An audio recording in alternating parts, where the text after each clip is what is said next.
அல்லாஹ் என்ன சொல்கிறான்? எதையும் அல்லாஹ் அருட்கொடை என்று சொல்லும் பொழுது அல் யௌம அக்மல்து லக்கும் தீனக்கும் வ அத்மம்து அலைக்கும் நிஅமதி, என் அருளை உங்களுக்கு பூரணமாக்குகிறேன். அல்லாஹ் எதை தன்னுடைய அருளாக ஆக்குகிறான்? இஸ்லாமை.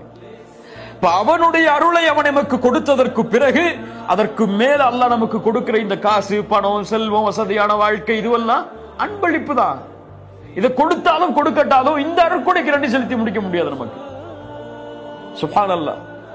ஃபஸல்லி லிரப்பிக வன்ஹர், பருத்து பலியிடக்கூடிய வணக்க வழிபாடு தொழுகை. இந்த ரெண்டையும் அல்லாஹ், நபியே நீங்கள் கடமை என்று நிறைவேற்றுவது வேறு, அல்லாஹ்விற்கு நன்றி செலுத்துவதற்காக இதை நிறைவேற்றுங்கள். இன்னைக்கு நமக்கு என்ன? தொழுகை ஒரு கடமை, அவ்வளவுதான். தொழுகாட்டா நரகம் போயிருவோம், இதுக்காக தொழுவோம். சமூகத்தில் பெரும் மக்களுடைய தொழுகை எதற்கு? தொழுகலன்னா அல்ல நரகத்தில வேதனை தந்துருவான் நமக்கு. இன்றைக்காவது தொழுகைக்கு செல்லும் பொழுது இந்த தொழுகை என் ரப்பு எனக்கு கொடுத்த இந்த உயிருக்கும் இந்த ஈமானுக்கும் நான் நன்றி செலுத்துவதற்காக என்று நினைச்சு தொழுக போயிருக்குமா?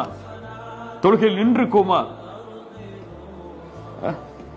ஐயோ தொழுகையை விட்டா காஃபிராயிருவோமேன்னு போயிருக்கோம், தொழுகையை விட்டா நரகத்துக்கு போயிருவோமேன்னு போயிருப்போம். பெரும்பாலான மக்கள் இல்ல, மாஷா அல்லாஹ். ஆனால் என் ரப்புக்கு நன்றி செலுத்துவதற்காக தொழுகை என்று நினைத்தால் ரசூலுல்லாஹ் நினைத்தார்கள், இரவு முழுக்க நின்று தொழுதார்கள் தொழுகையை. நமக்கு இன்னைக்கு அதை முழுமைப்படுத்த முடியாததற்கு காரணம் இதை நன்றியாக நாம் நினைக்கவில்லை.